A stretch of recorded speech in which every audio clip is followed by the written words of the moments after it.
Gracias por continuar con nosotros aquí en Oye País. Y como una noche esplendorosa, diría yo, comenzando una semana después de la Pascua, después del día de Pascua, vamos a hablar de temas trascendentes en el país, temas de transparencia, temas de eso que tanto demanda la sociedad para consolidar su institucionalidad, principalmente sobre la base precisamente de la transferencia. Y tenemos el honor de conversar esta noche con la doctora Yocasta Guzmán Santos, quien es la directora de contrataciones de obras del Estado. ¿Así que se llama? Contrataciones públicas. Públicas de obras del Estado. Bueno, obras, bienes y servicios. Y servicios. Ustedes ven, ya ahí comenzamos a corregirnos. Gracias por estar con nosotros, doctora. Qué bueno que nos acompañe. Muchísimas gracias a ustedes por la oportunidad.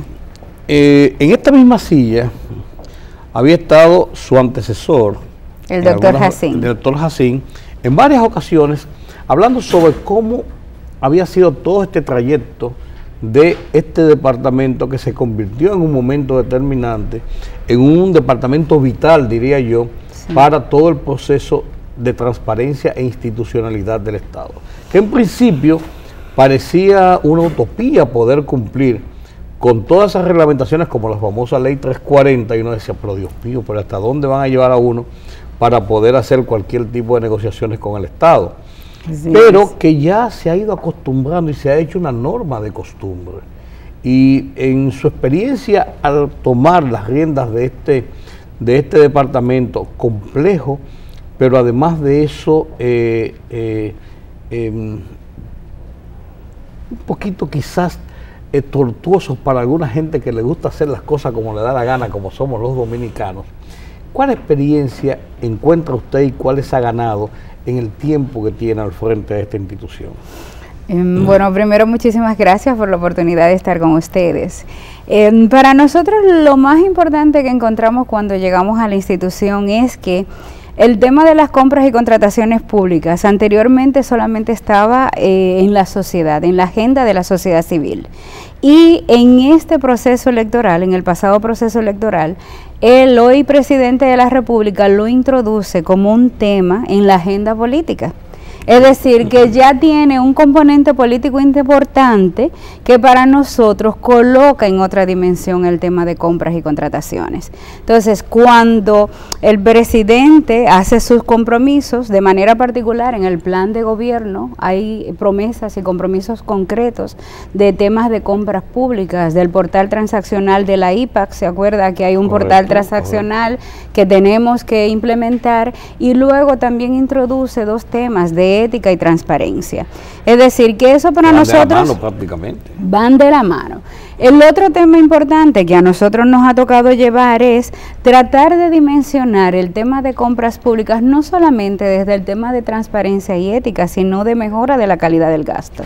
Nosotros decimos, somos parte del sistema financiero del Estado, de la administración financiera, donde están presupuesto, crédito público, todas las dependencias de Hacienda, tesorería, contabilidad gubernamental, y nosotros, y luego entonces está el Ministerio de Hacienda como el todo. Sin embargo, el tema de compras públicas, yo hablaba con mi amigo del director de presupuesto el otro día, y le decía que cuando se estuvo hablando del tema del pacto fiscal, de la subida de impuestos, de los ajustes, me llamó mucho la atención que ni en el sector público ni en el privado nosotros vimos que relevaron el tema de las compras. ¿Y por qué para nosotros nos llamó la atención? Porque usted tiene un presupuesto, el presupuesto general de la nación, por ejemplo, ahora el presupuesto es de 530.000 millones de pesos. Y si usted quiere realmente que haya calidad del gasto, usted tiene que observar las compras y contrataciones, porque por ahí, como usted bien decía, pueden darse muchos temas que si no se hace el debido proceso y sobre todo si no se entrega también la calidad de los productos o de los bienes y servicios, se va como una llave, ¿verdad?, sin control todo lo que son los recursos públicos. Entonces, prácticamente yo recuerdo que uno de los, o dos de los puntos que eran el hándicap de esta implementación eran las construcciones públicas, sí, y los ayuntamientos. Sí. ¿Sigue siendo esos dolores de cabeza? ¿Se ha mejorado? ¿Ha variado esta percepción? ¿Cuál es el panorama? No, mira, ahí mi opinión es la siguiente. La ley 340-06 es relativamente reciente, es del 2006, sí, claro. Tiene 6 años. Es un cambio de cultura, total, que implica no solo la administración de los recursos, sino también que debe haber primero una planificación. Si yo no planifico, yo no puedo hacer un proceso de compra, porque siempre voy a estar contra el tiempo. Y definitivamente los 4 años políticos que tenemos, cada gobierno, ¿verdad?, mata muchísimas veces la oportunidad de tú poder desplegar toda una estrategia. Entonces ahí tenemos que jugar un poco con los tiempos. Pero lo más importante de todo eso es que esta ley, igual que muchas otras, ha tenido dificultad con la implementación, no solamente porque ha habido retrancas a nivel de las instituciones, sino porque implica una serie de conocimientos para que lo que las instituciones no estaban preparadas.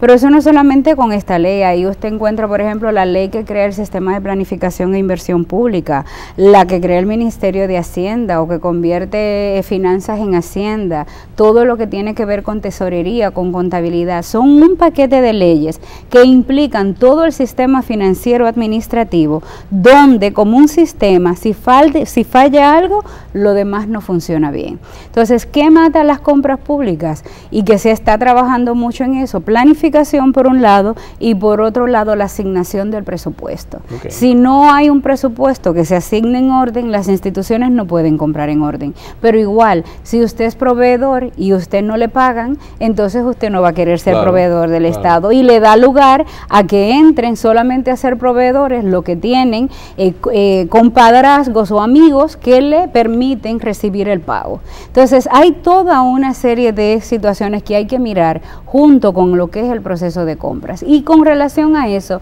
donde más hemos avanzado es en el gobierno central.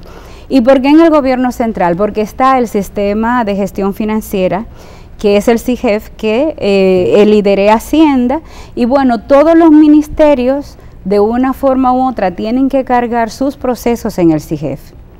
Los ayuntamientos aún no lo cargan, ni las instituciones descentralizadas. Todos lo aplican las normativas de la ley. Sí, aplican las normativas de la ley. Sin embargo, parte de lo que ayuda mucho es usted dar seguimiento, el control y sobre todo la transparencia de los procesos. Por ejemplo, con el nuevo reglamento que tenemos, que es el 543, hay un tema fundamental, y es que te dice, si el proceso no ha sido publicado como la ley establece, ese es un proceso que puede anularse. Entonces, si de por sí la gente no tiene una información consolidada sobre todos los procesos de compra, pasan dos cosas.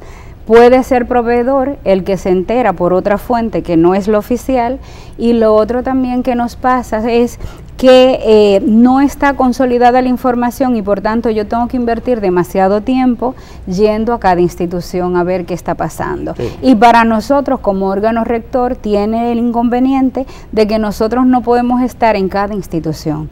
Nosotros tenemos lo que se llama la rectoría del proceso, pero quienes tienen la parte operativa es la institución. ¿Pero qué rango de autoridad tienen ustedes para poder revertir procesos, no solamente denunciarlos, claro, a través de Hacienda, a través del DPCA, diría yo, sí, Contraloría, hay una serie de instrumentos, Cámara de Cuentas, de instrumentos regulatorios del Estado, pero siendo ustedes una dependencia de un ministerio, aunque son los que tienen que velar por la aplicación de esta ley, ¿hasta dónde llega su marco de autoridad para poder decir, eso está mal y no va? Directamente. Bueno, eso, nosotros tenemos el marco de autoridad que nos permite el derecho administrativo. ¿Nosotros qué conocemos? Nosotros conocemos lo que se llaman impugnaciones, pero que en derecho administrativo son recursos jerárquicos. Es decir, una institución hace un proceso, ante quién tiene que recurrir quien no esté de acuerdo o conforme con el resultado, ante la misma institución en lo que se llama un recurso de reconsideración. Sí, inmediato. Si no está de acuerdo, si por ejemplo la institución ratifica el resultado, entonces lo que hace es que acude donde nosotros. Y nosotros tenemos dos potestades. Tenemos potestad para conocer todo el proceso y ahí solicitamos lo que se llama el expediente administrativo, donde la institución debe enviar a la dirección todo lo que ha pasado en el proceso. ¿Qué nosotros hacemos? Vemos si se cumplió o no la ley en todo el proceso. Y sobre esa base podemos dictaminar. Ustedes actuarían, entonces, oyéndola hablar, casi como si fuera un tribunal contencioso administrativo. Esa es la otra parte. Luego que luego que nosotros fallamos, nuestras decisiones pueden ser recurridas ante el tribunal contencioso administrativo. Ella tiene una fuerza de ley definitiva, claro, pero ustedes actúan prácticamente como un tribunal contencioso de primera instancia, diría yo. Sí, más o menos. Más o menos. O sea, sin que quieran usurpar poderes judiciales. Sí, ni mucho menos, es puramente en el ámbito administrativo. Y ahí la importancia también que tiene es que si hay una denuncia y tiene mérito lo que la denuncia refiere, nosotros podemos paralizar un proceso, suspenderlo en lo que se investiga. Hay una autoridad de ley. Claro, nosotros podemos suspender un proceso e incluso la misma ley establece que aún contratos que hayan sido adjudicados, si se viola la ley, porque en principio lo que se establece es que si algo no ha cumplido con la ley es nulo. Claro. Como dice el dolo, lo corrompe todo. Sí, sí. Entonces algo que partió de una ilegalidad no puede generar una legalidad. No, claro, sí. Entonces nosotros podemos intervenir, la ley nos faculta eso. De todas maneras, ahí hay todo un proceso que hay que hacer, porque en principio, ¿qué ha pasado? Las instituciones no conocían mucho, estamos capacitando las instituciones. ¿Por qué? Porque hay mucha rotación en el área de las compras públicas. Sí.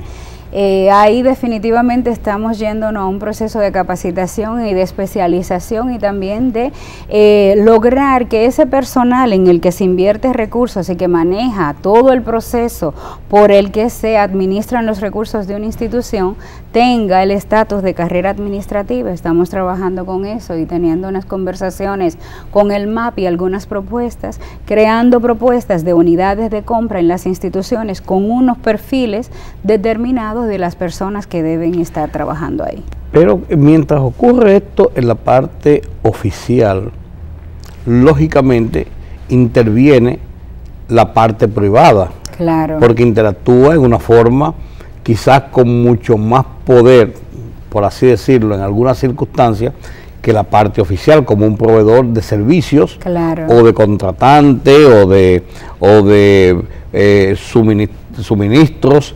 Entonces, esta parte privada, yo quiero buscar la forma de decir lo que quiero decir sin tener que decirlo con las palabras que quiero, y usted me entenderá, pero la verdad es que no mucha gente de ese sector privado tiende a acostumbrarse a estas rigurosidades, porque entiende, bueno, yo no tengo que estar sujeto a eso, porque a mí no me pueden votar del gobierno porque yo no estoy en el gobierno. Sí. Ese es un problema del funcionario o de la institución.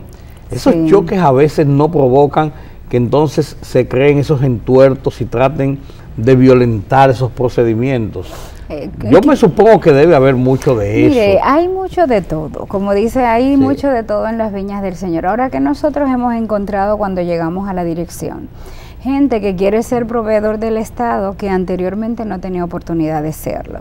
Y nosotros lo que hemos dicho, y sobre todo lo que entendemos, es que ha habido un cambio de paradigma desde la administración, porque anteriormente se consideraba la política de compra como una política de abastecimiento, y nosotros decimos no es eso, es una política pública que tiene realmente la riqueza que quiera darle la parte política. Por ejemplo, nosotros estamos trabajando con las MIPYMES, porque las MIPYMES tienen derecho a un 20% del presupuesto de cada institución que invierte en compras y contrataciones. Está por ampliarse incluso. Y eso, en nuestro momento, a 530.000 millones, de eso se estima que como 159.000 millones son compras y contrataciones, y de esos 159.000 millones, el 30% son 33.000 millones de pesos. Es mucho dinero. Entonces, ¿qué ha dicho el gobierno? ¿Qué ha dicho el presidente Danilo Medina? Ha dicho, ese dinero tiene que servir para que se desarrollen los sectores productivos nacionales. Y por eso, entonces, por ejemplo, en el caso de la construcción de escuelas, ha habido sorteos de obra para que todo el mundo tenga igualdad de oportunidades.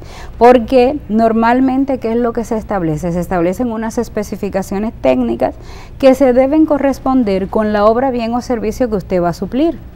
Yo no puedo pedirle lo mismo para construir una escuela que para construir un elevado. Son o cosas diferentes, no necesito. Constructores pero no iguales. Claro, entonces, ¿qué es lo que hemos dicho? Bueno, a un constructor de escuela se le va a pedir lo que requiere para construir una escuela, que sea un ingeniero que tenga realmente algún tipo de ejercicio y luego va a tener supervisión. Porque lo otro que hemos dicho también es, hasta ahora se ha dicho, bueno, hay mucha gente joven en esto de las escuelas, y nosotros que hemos dicho, anteriormente había muchas grandes empresas, sin embargo, eso no ayudó a que las escuelas fueran mejor construidas. Claro, sin embargo, yo he oído versiones, y permítame usted, doctora Guzmán, he oído versiones que dicen que los sorteos fueron un bonito ejercicio de transparencia. Indudablemente, y fue así, y fue aplaudido por la sociedad. Así eso no cabe dudas. Sin embargo, en la práctica, según corren las versiones, sí, y yo presumo estar bien enterado, se dice que no pocos grandes constructores han adquirido posteriormente algunos o muchos de esos contratos, porque si realmente algunos constructores pequeños, nuevos, nobles, con quizás no los recursos para poder realizar las obras una vez las han ganado, entonces ¿qué hacen con ellas? Se quedan en las manos, y que muchos constructores han accedido a esas obras a final de cuentas, aunque no hayan ganado. Mire, eso es, no, yo lo que quería preguntar, ¿eso es violatorio o eso es simplemente una transferencia normal y común que es permitida dentro de los estamentos de la ley? Normalmente hay un responsable, y el responsable es quien firma el contrato. A final de cuentas. Entonces, en estos casos, de manera en particular, precisamente porque se trataba de ingenieros, casi la mayoría personas físicas, no compañías que pudieran soportar mucho el tiempo de espera de un pago, ¿qué se hizo? Se les dio el 20% de entrada. Sí. Es decir, que de entrada el ingeniero tenía recursos para comenzar la construcción, y luego se está trabajando con todas las instituciones que están involucradas en este proceso, porque es un proceso sui generis también. Nosotros trajimos un mapa que nos gustaría muchísimo si lo pueden presentar en algún momento, donde se ve cuál es la intervención que tiene esta construcción de escuelas en todo el territorio nacional. Son 919 puntos que hay rojos y azules. Los azules son los del primer sorteo. De eso ya tenemos un avance de un 64%. Y los rojos, hoy se entregaron los primeros cheques de los del segundo sorteo. Es decir, que real y efectivamente hay una política pública de intervención en todo el territorio, porque también lo que ha dicho la presidencia, el dinero no puede quedarse en 2 o 3 personas. El dinero tiene que distribuirse en todo el territorio nacional. Por ejemplo, en el caso de las escuelas, estamos hablando que solamente en construcción de aulas son aproximadamente 29.000 millones de pesos. Es decir, es mucho dinero, es una cifra considerable. Estamos hablando de que eso se va a invertir solo este año, 29.000 millones de pesos. Hoy se entregaron 1.400 millones de pesos a los ingenieros que concursaron para el segundo sorteo, 1.400 millones de pesos. Y luego, ¿qué se estableció en los contratos? Se estableció primero que la mano de obra debe ser local si la hay, disponible, y si el precio es el precio de mercado. Que los materiales deben ser comprados en la zona, si los hay y es el precio de mercado. Pero también introdujimos otro tema, y en los pliegos se estableció que si usted tiene una obra en construcción, no puede adjudicársele otra obra. Es decir, usted tiene que terminar primero la que tiene adjudicada para poder volver a participar. Es decir, se han establecido controles para que todo el mundo coma, para que haya una distribución más equitativa. Antes se acostumbraba, yo soy amigo suyo, usted es la directora de INAPA, del INDRI, de la CAS, de Obras Públicas, ministro de Obras Públicas, y entonces usted me daba una obra. Ya se va a construir una carretera, se va a dividir en 3 partes, ahí tienes uno, tus firmas, te llevas eso. Entonces yo iba y le decía a usted, que es ingeniera amiga mía, aquí yo tengo una obra, esta obra me dio una obra de 50 millones de pesos, dame 10 y quédate con la obra, vas a sacar el 30%. Eso es posible todavía, aún con las regulaciones de la 340 y las licitaciones y los concursos? Es posible, pero si lo denuncian o si nos enteramos, esos procesos se revierten. Okay. Porque como le digo, quien hace la ley hace la trampa también. Nosotros siempre estamos muy activos. Estamos tratando también de enseñarles a los proveedores, a los que no conocían la ley, ni conocían lo que son sus derechos y sus obligaciones, los estamos capacitando también en la dirección, porque ellos son parte activa. ¿Y qué nos decían anteriormente? Bueno, nosotros no denunciamos muchas cosas porque entonces nos excluyen. Nosotros le decimos, sí, si ustedes están conscientes de que ha habido una irregularidad, denúncienla, que nosotros nos encargamos de que eso no suceda. Es decir, cada quien tiene que asumir su responsabilidad. Sí. No solo las instituciones pueden hacer el trabajo, no solo la dirección puede hacer el trabajo. Esto es, como dicen, una mesa de varias patas, donde las instituciones son una parte, los proveedores son otros, la sociedad civil como tal es otra, y el órgano rector, que es Contrataciones Públicas, es otro. Y cada quien tiene que jugar su rol. Contrataciones Públicas ha estado jugándolo, desde que iniciamos estamos cada día más supervisando los procesos. Nosotros lo que tenemos ahora mismo es lo que se denomina un monitoreo activo. Por ejemplo, nosotros ¿qué hacemos? Desde la publicación vemos si se está cumpliendo con los plazos, si los pliegos se subieron en el mismo momento que se hizo la publicación. Si se subieron más tarde, tienen que corregir el cronograma y darle a los proveedores el tiempo que requieren.